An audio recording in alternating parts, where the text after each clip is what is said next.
Madame Bovary by Gustave Flaubert. Translated by Eleanor Marks Aveling. Part 1, Chapter 4.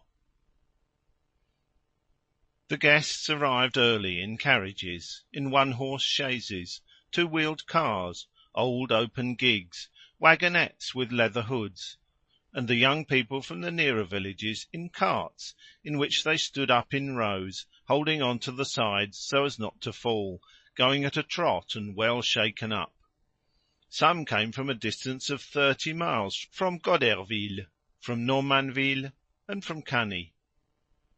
All the relatives of both families had been invited, quarrels between friends arranged, acquaintances long since lost sight of written to. From time to time one heard the crack of a whip behind the hedge, then the gates opened, and a chaise entered. Galloping up to the foot of the steps, it stopped short and emptied its load. They got down from all sides, rubbing knees and stretching arms. The ladies, wearing bonnets, had on dresses in the town fashion, gold watch chains, pelerines with the ends tucked into belts, or little coloured fichus fastened down behind with a pin, and that left the back of the neck bare. The lads, dressed like their papas, seemed uncomfortable in their new clothes. Many that day hand-sewed their first pair of boots, and by their sides, speaking never a word, wearing the white dress of their first communion lengthened for the occasion, were some big girls of 14 or 16, cousins or elder sisters no doubt, rubicund, bewildered, their hair greasy with rose pomade, and very much afraid of dirtying their gloves. As there were not enough stable-boys to unharness all the carriages, the gentlemen turned up their sleeves and set about it themselves.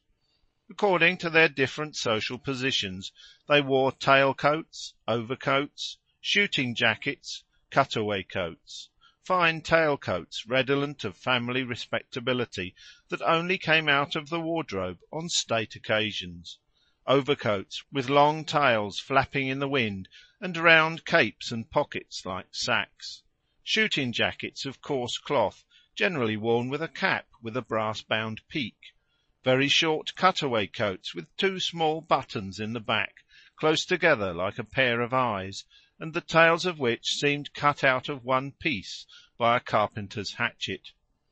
Some, too, but these you may be sure would sit at the bottom of the table, wore their best blouses, that is to say, with collars turned down to the shoulders, the back gathered into small plaits, and the waist fastened very low down with a worked belt. And the shirts stood out from the chests like cuirasses. Every one had just had his hair cut, ears stood out from the heads, they had been close shaved. A few even, who had had to get up before daybreak, and not been able to see to shave, had diagonal gashes under their noses, or cuts the size of a 3-franc piece along the jaws, which the fresh air en route had inflamed, so that the great white beaming faces were mottled here and there with red dabs. The mairie was 1.5 miles from the farm, and they went thither on foot, returning in the same way after the ceremony in the church. The procession first united like one long coloured scarf that undulated across the fields, along the narrow path winding amid the green corn, soon lengthened out, and broke up into different groups that loitered to talk. The fiddler walked in front with his violin, gay with ribbons at its pegs. Then came the married pair, the relations, the friends, all following pell-mell. The children stayed behind, amusing themselves plucking the bell-flowers from oat ears, or playing amongst themselves unseen. Emma's dress, too long, trailed a little on the ground. From time to time she stopped to pull it up, and then delicately, with her gloved hands, she picked off the coarse grass and the thistledowns, while Charles, empty-handed, waited till she had finished. Old Rouault, with a new silk hat and the cuffs of his black coat covering his hands up to the nails, gave his arm to Madame Bovary senior. As to Monsieur Bovary senior, who who, heartily despising all these folk, had come simply in a frock-coat of military cut, with one row of buttons, he was passing compliments of the bar to a fair young peasant. She bowed, blushed, and did not know what to say. The other wedding guests talked of their business or played tricks behind each other's backs, egging one another on in advance to be jolly. Those who listened could always catch the squeaking of the fiddler, who went on playing across the fields. When he saw that the rest were far behind, he stopped to take breath, slowly rosined his bow, so that the strings should sound more shrilly, then set off again, by turns lowering and raising his neck, the better to mark time for himself. The noise of the instrument drove away the little birds from afar. The table was laid under the cart-shed. On it were 4 sirloins, 6 chicken fricassees, stewed veal, 3 legs of mutton, and in the middle a fine roast suckling pig, flanked by 4 chitterlings with sorrel. At the corners were decanters of brandy. Sweet bottled cider frothed round the corks, and all the glasses had been filled to the brim with wine beforehand. Large dishes of yellow cream, that trembled with the least shake of the table, had designed on their smooth surface the initials of the newly wedded pair in nonpareil arabesques. The confectioner of Yvetot had been entrusted with the tarts and sweets. As he had only just set up on the place, he had taken a lot of trouble, and at dessert he himself brought in a set dish that evoked loud cries of wonderment. To begin with, at its base, there was a square of blue cardboard, representing a temple with porticos, colonnades, and stucco statuettes all around, and in the niches constellations of gilt paper stars. Then, on the second stage, was a dungeon of Savoy cake, surrounded by many fortifications in candied angelica, almonds, raisins, and quarters of oranges, and finally, on the upper platform, a green field with rocks set in lakes of jam, nutshell boats, and a small Cupid, balancing himself in a chocolate swing, whose 2 uprights ended in real roses for balls at the top. Until night they ate. When any of them were too tired of sitting, they went out for a stroll in the yard, or for a game with corks in the granary, and then returned to table. Some, towards the finish, went to sleep and snored, but with the coffee every one woke up. Then they began songs, showed off tricks, raised heavy weights, performed feats with their fingers, then tried lifting carts on their shoulders, made broad jokes, kissed the women. At night, when they left, the horses, stuffed up to the nostrils with oats, could hardly be got into the shafts. They kicked, reared, the harness broke, their masters laughed or swore, and all night in the light of the moon along country roads there were runaway carts at full gallop plunging into the ditches, jumping over yard after yard of stones, clambering up the hills, with women leaning out from the tilt to catch hold of the reins. Those who stayed at the Bertaux spent the night drinking in the kitchen. The children had fallen asleep under the seats. The bride had begged her father to be spared the usual marriage pleasantries. However, a fishmonger, one of their cousins, who had even brought a pair of soles for his wedding present, began to squirt water from his mouth through the keyhole, when old Rouault came up just in time to stop him, and explained to him that the distinguished position of his son-in-law would not allow of such liberties. The cousin, all the same, did not give in to these reasons readily.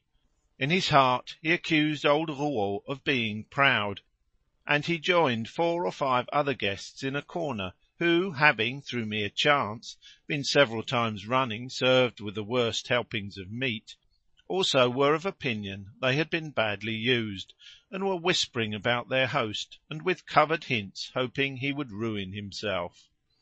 Madame Bovary senior had not opened her mouth all day. She had been consulted neither as to the dress of her daughter-in-law, nor as to the arrangement of the feast. She went to bed early.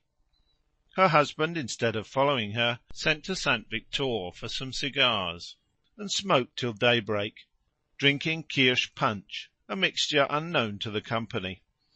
This added greatly to the consideration in which he was held. Charles, who was not of a facetious turn, did not shine at the wedding. He answered feebly to the puns, double entendres, compliments, and chaff that it was felt a duty to let off at him as soon as the soup appeared. The next day, on the other hand, he seemed another man. It was he who might have been taken for the virgin of the evening before, whilst the bride gave no sign that revealed anything. The shrewdest did not know what to make of it, and they looked at her when she passed near them with an unbounded concentration of mind. But Charles concealed nothing. He called her "my wife," tutoyed her, asked for her of every one, looked for her everywhere, and often he dragged her into the yards, where he could be seen from far between the trees, putting his arm around her waist, and walking, half bending over her, ruffling the chemisette of her bodice with his head. 2 days after the wedding the married pair left. Charles, on account of his patients, could not be away longer. Old Rouault had them driven back in his cart, and himself accompanied them as far as Vassonville. Here he embraced his daughter for the last time, got down, and went his way. When he had gone about 100 paces he stopped, and as he saw the cart disappearing, its wheels turning in the dust, he gave a deep sigh. Then he remembered his wedding, the old times, the first pregnancy of his wife. He, too, had been very happy the day when he had taken her from her father to his home, and had carried her off on a pillion, trotting through the snow, for it was near Christmas time, and the country was all white. She held him by one arm, her basket hanging from the other. The wind blew the long lace of her cauchoir headdress, so that it sometimes flapped across his mouth, and when he turned his head he saw near him, on his shoulder, her little rosy face, smiling silently under the gold bands of her cap. To warm her hands she put them from time to time in his breast. How long ago it all was! Their son would have been 30 by now. Then he looked back and saw nothing on the road. He felt dreary as an empty house, and tender memories mingling with the sad thoughts in his brain, addled by the fumes of the feast, he felt inclined for a moment to take a turn towards the church. As he was afraid, however, that this sight would make him yet more sad, he went right away home. Monsieur and Madame Charles arrived at Tostes about 6 o'clock. The neighbours came to the windows to see their doctor's new wife. The old servant presented herself, curtsied to her, apologized for not having dinner ready, and suggested that Madame, in the meantime, should look over her house. End of Part 1, Chapter 4.